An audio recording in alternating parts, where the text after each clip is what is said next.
नमस्कार दर्शकवृन्द, दिनभरका देश विदेशका प्रमुख खबरहरू समेटिएको नेपाल टाइम्सको टप 50 बुलेटिनमा स्वागत छ। म रश्मिता उदास। सुरु गरौं आजका प्रमुख खबरहरू। गएको 24 घण्टामा देशभर 4369 जनामा कोरोना संक्रमण पुष्टि, आजै 6205 जना डिस्चार्ज, हाल 1,08,897 जना सक्रिय संक्रमित। नेपालमा आज थप 109 जना कोरोना संक्रमितको मृत्यु, हालसम्म 7272 जनाले ज्यान गुमाए, 763 जना विभिन्न क्वारेन्टिनमा। तुलनात्मक रूपमा संक्रमितको संख्या केही दिन यता घटे पनि जोखिम भने कायमै, ग्रामीण क्षेत्रहरूमा संक्रमण दर बढ्दो, बिस्तारै घट्दै जाने संकेतहरू देखिए पनि घटेको निष्कर्षमा पुगि नसकेको मन्त्रालयको भनाई। नेपालमा पछिल्ला केही दिनमा कोरोना संक्रमण घट्दै गएपछि लकडाउनलाई बिस्तारै खुकुलो पार्दै लैजान सकिने विज्ञहरूको सुझाव, तत्काल मृत्युदर भने नघट्ने भएकाले संक्रमितलाई 2 सातासम्म चिकित्सा बनाउन सक्ने उल्लेख। प्रहरीको सक्रियतामा देशभरबाट 24 घण्टामा 82 वटा खाली अक्सिजन सिलिन्डर संकलन, गत वैशाख 26 गतेदेखि हालसम्म जम्मा 10,220 वटा सिलिन्डर संकलित। अमेरिकी समकक्षी राष्ट्रपति जो बाइडेनलाई कोरोना विरुद्धको खोप नेपाललाई सहयोग गर्न राष्ट्रपति विद्यादेवी भण्डारीको अनुरोध पत्र, एस्ट्राजेनेका खोप अधिकतम प्राप्त गर्ने नेपालको अपेक्षा। राष्ट्रपति विद्यादेवी भण्डारीले कोरोना विरुद्धको खोप खरिदका लागि सहजीकरण गरिदिन रुसका राष्ट्रपति भ्लादिमिर पुटिनलाई पनि लेखिन पत्र, रुसी स्पुत्निक भी खोप ल्याउन नेपालको पहल जारी। कोभिसिल्डको पहिलो डोज लगाएका 65 वर्षमाथिका झण्डै 14.5 लाख ज्येष्ठ नागरिकलाई एस्ट्राजेनेकाको खोप दोस्रो डोजका रूपमा लगाउने गरी प्रक्रिया सुरु, भारतले खोप निर्यातमा प्रतिबन्ध लगाएपछि विकल्पमा एस्ट्राजेनेकाको खोप लगाउने तयारी। चीनले सहयोग स्वरूप पठाएको 50 लाख RMB अतिरिक्त स्वास्थ्य सामग्री तातोपानी नाकामा नेपाललाई हस्तान्तरण, 3500 अक्सिजन सिलिन्डर मध्ये 1500 थान सोमबार केरुङ नाकामा नेपाललाई हस्तान्तरण गर्ने। सिंहदरबार भित्रका कर्मचारीले आज कोरोना खोपको दोस्रो डोज लगाए, कोभिसिल्ड र भेरोसेलको पहिलो डोज लिएका कर्मचारीलाई भोलि पनि खोप दिइने। थाइल्याण्डका राजाले विशेष जहाज मार्फत नेपाल पठाए कोरोना विरुद्ध लड्न सहयोग स्वरूप स्वास्थ्य सामग्री, विमानस्थलमा स्वास्थ्य मन्त्री र परराष्ट्र मन्त्रीलाई सामग्री हस्तान्तरण। भेरी अस्पतालका स्वास्थ्य कर्मीमाथि भएको आक्रमणबारे छानबिन गर्न गठित समितिले आफ्नो प्रतिवेदन बुझायो, शुक्रबारे अस्पतालको CCTV फुटेज प्रहरी प्रशासनलाई बुझाइसकेको समितिको भनाई।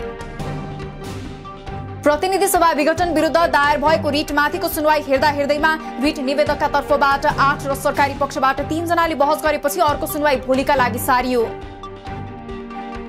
प्रधान न्यायाधीश सोलेन्द्र शमशेर राणाले संवैधानिक इजलासका लागि छानेका बम बहादुर श्रेष्ठ र तेज बहादुर केसीको विषयमा अदालतमा चर्को बहस, वकिलहरूलाई न्यायाधीश छान्ने अधिकार नभएको प्रधान न्यायाधीशको भनाई। अघिल्लो संवैधानिक इजलासमा आफू पनि रहेको भन्दै बायस नहुन प्रधान न्यायाधीश सोलेन्द्र शमशेर जबराको आग्रह, त्यस्तो लागे बिदा बस्न वरिष्ठ अधिवक्ता शम्भु थापाको प्रधान न्यायाधीशलाई सुझाव। सरकारले अध्यादेश मार्फत ल्याएको बजेट पूर्ण चुनावमुखी भएको पूर्व अर्थमन्त्रीहरूको ठम्याई, विगतमा स्वास्थ्यमा विनियोजित 32% बजेट 1/3 पनि खर्च हुन नसकेकाले अहिले मुलुकले ठूलो क्षति बेहोर्नु परेको आरोप। सरकारले अध्यादेश मार्फत ल्याएको बजेट अवैधानिक रहेको प्रदेश 2 का आर्थिक मामिला मन्त्री विजय यादवको भनाई, चुनावी बजेट ल्याएको भए पनि चुनावको निर्क्योल नरहेको तर्क।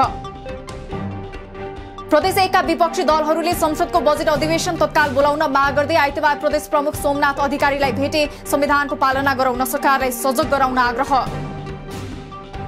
आगामी आर्थिक वर्षका लागि MCC आयोजनालाई 9 अर्ब 10 करोड 54 लाख बजेट विनियोजन, संसद नभएको अवस्थामा MCCलाई अघि बढाउन सरकारसँग सम्झौता पुनरावलोकन सहित संशोधन वा अध्यादेश ल्याउने 2 विकल्प। संघीय सरकारले प्रदेश सरकारलाई पठाउने विभिन्न प्रकारका अनुदान मध्ये सबैभन्दा बढी प्रदेश 1 ले 16 अर्ब 29 करोड 36 लाख पाउने, सबै प्रदेशलाई कुल 1 खर्ब 3 अर्ब 70 करोड 25 लाख हस्तान्तरण गरिँदै। श्रमिकले जम्मा गर्नुपर्ने 11% र रोजगारदाताले जम्मा गर्नुपर्ने 20% रकम जेठ र असार महिनाको राहत स्वरूप सरकारले जम्मा गरिदिने, वैशाख महिनासम्मको योगदान रकम सामाजिक सुरक्षा कोषमा जम्मा गरेकाले मात्र उक्त राहत पाउने। आर्थिक वर्ष 2078-79 को बजेटमा आफूहरूलाई उपेक्षा गरेको नेपाल स्टिल ब्लेड उत्पादक उद्योगीको गुनासो, भन्सार महसुल पुनरावलोकन गरे, तयारी ब्लेडको आयात आधा कम हुने र बजेट घाटा समेत घट्ने सङ्घको दाबी।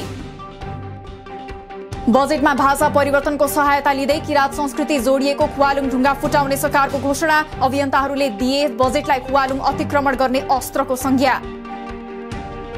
आउँदो आर्थिक वर्ष 2078-79 को बजेट कार्यान्वयन हुनेमा शंका नगर्न अर्थमन्त्री विष्णु पौडेलको आग्रह, कार्यान्वयन गर्ने योजना, प्रतिबद्धता र संकल्पका साथ बजेट आएको स्पष्टोक्ति।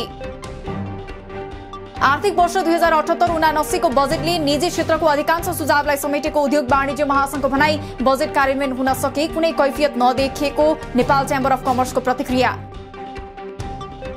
जारी निषेधाज्ञाका कारण प्रभावित मजदुरका लागि तत्काल राहत प्याकेज ल्याउन सुदूरपश्चिम प्रदेश कांग्रेस संसदीय दलको माग। आर्थिक वर्षको अन्त्यमा आएर जथाभावी योजना वितरण गर्ने काम गरेको प्रति ध्यानाकर्षण। आज तेस्रो राष्ट्रिय महिला अधिकार दिवस। महिलामाथि हुने कुनै पनि हिंसा क्षम्य नहुने प्रधानमन्त्री केपी शर्मा ओलीको भनाई। महिला हिंसा विरुद्ध संघर्ष जारी रहेको उल्लेख। एमाले भित्रैका नेताबाट देशका लागि अनिष्ट हुने काम भइरहेको प्रधानमन्त्री ओलीको भनाई। कार्यकर्तामा प्रभाव पर्नु स्वाभाविक भएको टिप्पणी। संसदीय र दलीय प्रणालीमा विश्वमै कतै नहुने घटना नेपालमा भइरहेको उल्लेख। प्रधानमन्त्री ओलीले बोलाएको एमाले स्थायी कमिटी बैठक सोमबार बिहान 10 बजेसम्मका लागि स्थगित। सोधिएको स्पष्टीकरणको जवाफ नदिने 12 जना नेतालाई कारबाही गर्ने बारे छलफल हुन सक्ने। राष्ट्रिय सभा अन्तर्गत लुम्बिनी प्रदेशतर्फ रिक्त सदस्यका लागि सोमबार हुने उपनिर्वाचनको तयारी पूरा। निर्वाचनमा प्रदेश सभातर्फका 79 र स्थानीय तर्फका गरी 217 मतदाता। जसपाले सांसदबाट हटाएका थप 4 जनाले पाए मतदानको अधिकार। आजबाट गण्डकी प्रदेशको बजेट अधिवेशन सुरु। आज दलका नेताहरूद्वारा सम्बोधन। भोलि बजेटका सिद्धान्त र प्राथमिकता पेश गर्ने कार्यसूची। बजेट अधिवेशनमा विश्वासको मत लिने मुख्यमन्त्री पृथ्वी सुब्बा गुरुङको तयारी। केन्द्र सरकारले बजेट ल्याएसँगै 7वटै प्रदेश सरकार बजेट ल्याउने तयारीमा। हालसम्म प्रदेशसभाको चालु अधिवेशन अन्त्य गर्न नसकेको प्रदेश 2ले आगामी वर्षको नीति तथा कार्यक्रम र बजेट ल्याउने तयारी थालिसकेको उल्लेख। दलको बैठकको निर्णय विरुद्ध सार्वजनिक अभिव्यक्ति दिएको विषयमा नेकपा एमालेको सुदूरपश्चिम प्रदेशसभा कमिटिका नेता प्रकाश बहादुर शाहले सोधे पूर्व मन्त्री पठान सिंह बोहरासँग स्पष्टीकरण। जवाफ दिन 24 घण्टे अल्टिमेटम। दीर्घकालीन असर पर्ने कुनै पनि काम कारबाही नगर्न विपक्षी गठबन्धनको सरकारलाई चेतावनी। सरकारका संविधान विपरीतका काम कारबाहीमा सहयोगी नहुन राज्यका सबै निकायहरूलाई विपक्षी गठबन्धनको आग्रह। भारतीय विदेश मन्त्रालयले नेपालमा संसद विघटनको घटनालाई आन्तरिक मामिला भनी गरेको धारणा कूटनीतिक रूपमा सही भएको पूर्व भारतीय राजदूत मनजीव सिंह पुरीको भनाई। कोभिड नियन्त्रण, जलवायु परिवर्तन लगायतका क्षेत्रमा सहकार्य गर्नुपर्ने उल्लेख। सुकेटार विमानस्थललाई रविन्द्र अधिकारी विमानस्थल र चुहान डाँडालाई आङसिरिङ शेर्पा विमानस्थल नामाकरण नगर्न राजनीतिक दल, नागरिक समाज तथा स्थानीयको आग्रह। इतिहास, संस्कृति र भावनात्मक मनोविज्ञानमाथि हस्तक्षेप भएको आरोप।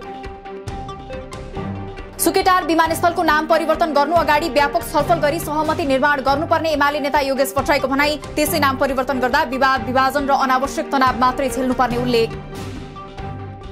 माध्यमिक शिक्षा परीक्षा एसईई वैकल्पिक विधिबाट गर्न शिक्षा मन्त्रालयसँग राष्ट्रिय परीक्षा बोर्डले माग्यो अनुमति। मन्त्रालयले एसईई कसरी गर्ने भन्ने निर्णय दिएपछि त्यसै अनुसार अघि बढ्ने बोर्डको भनाई।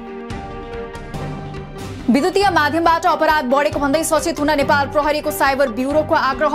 अनैतिक र अश्लील क्रियाकलाप गरी उक्साएर संलग्न गराई रेकर्डिङ गरेर ब्ल्याकमेलिङ गरी रकम माग्ने आपराधिक समूहहरू सक्रिय रहेको उल्लेख। कडा निषेधाज्ञाको अवधिमा पनि सीमा क्षेत्रबाट इन्धन तस्करी हुने क्रम जारी। विराटनगर र आसपासका क्षेत्रबाट नेपालबाट भारततर्फ तस्करी हुँदै गरेको 24 ड्रम पेट्रोलियम पदार्थ फेला। तस्करहरू भने फरार। बंगालको खाडीमा विकसित यास चक्रवातको प्रभावले बर्खा नलाग्दै आएको बाढीले मनाङ सहित 8 जिल्ला प्रभावित। सिन्धुली, सुनसरी लगायतका जिल्लामा सडक लगायतका भौतिक संरचनामा क्षति। काठमाडौँ उपत्यकामा निषेधाज्ञा जारी भएको 1 महिनाको अवधिमा लगभग 5000 जनाले लिए श्रम स्वीकृति। कतिपय श्रमिकलाई कम्पनीहरूले जहाज चार्टर गरेर र कतिपय गन्तव्य देशबाट आएका चार्टर जहाजले श्रमिकहरू लिएर जाँदै।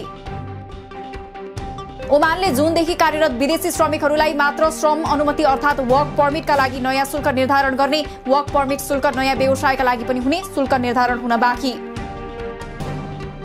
आज एकै दिन 17 अर्ब भन्दा धेरैको कारोबार भएसँगै शेयर बजारमा कारोबारको फेरि नयाँ रेकर्ड कायम। आज नेप्से परिसूचक पनि 12.54 अङ्कले बढेर 2827.03 अङ्कमा पुगेर बन्द। इराकसँगको मैत्रीपूर्ण खेलमा नेपाल 6-2 गोलन्तरले पराजित भएपछि हारको दोष आफूले लिने नेपाली राष्ट्रिय फुटबल टिमका मुख्य प्रशिक्षक अब्दुल्ला अल मुतायरीको भनाई। खेलाडीमाथि दबाव नदिन आग्रह। मलेसियामा जुन 1 देखि 14 तारिकसम्म फेरि देशव्यापी लकडाउन लागू हुने। अत्यावश्यक बाहेक सबै प्रकारका आर्थिक र सामाजिक गतिविधिमा रोक। अत्यावश्यक वस्तु खरिद गर्न एकै परिवारका 2 भन्दा बढी जान नपाइने। साउदी अरबले 20 वटा देश मध्ये 11 देशमा लगाएको यात्रा प्रतिबन्ध हटायो। प्रतिबन्ध हट्ने देशहरूमा नेपाल परेन। प्रतिबन्ध हटे पनि प्रतिबन्ध फुकुवा गरिएका देशबाट आउने नागरिक अनिवार्य क्वारेन्टिनमा बस्नुपर्ने। भारत र बेलायतमा देखिएको कोरोनाको मिश्रणयुक्त नयाँ भेरिएन्ट भियतनाममा फेला। हाइब्रिड भेरिएन्ट अत्यन्त खतरनाक र हावाको माध्यमबाट पनि तीव्र गतिमा फैलिने गरेको पाइएको भियतनामका अधिकारीहरूको भनाई। मानव स्वास्थ्यमा पुर्याउने असरबारे अध्ययन हुन बाँकी। भारतबाट तत्काल खोप निर्यात हुने सम्भावना नभएपछि दक्षिण एसियाली मुलुकले चीनतर्फ आँखा लगाउँदै भारतको परम्परागत क्षेत्र मानिएका मुलुकलाई आवश्यक परेको खोप उपलब्ध गराउन चीन भने अगाडि। र महामारी नियन्त्रणमा लापरवाही गरेको भन्दै ब्राजिलका राष्ट्रपति बोल्सोनारो विरुद्ध महाअभियोग लगाउन माग। लाखौं मानिसहरू विरोध गर्दै सडकमा उत्रिए। 57% ब्राजिलियनहरू महाअभियोग लगाउनु पर्ने पक्षमा। दिनभरका देश विदेशका प्रमुख खबरहरू समेटिएको नेपाल टाइम्सको टप 50 बुलेटिन अहिलेलाई सकियो। हामी भोलि फेरि टप 50 समाचारका साथ उपस्थित हुने नै छौं। नेपाल टाइम्सको युट्युब च्यानल सब्स्क्राइब गरिदिनु भएकोमा र फेसबुक पेज लाइक गरिदिनु भएकोमा धन्यवाद। ताजा खबरहरू नेपाल टाइम्सको अनलाइन पोर्टल www.nepaltimes.net मा पनि गएर हेर्न सक्नुहुनेछ। नेपाल टाइम्स हेर्दै गर्नुहोला। नमस्कार।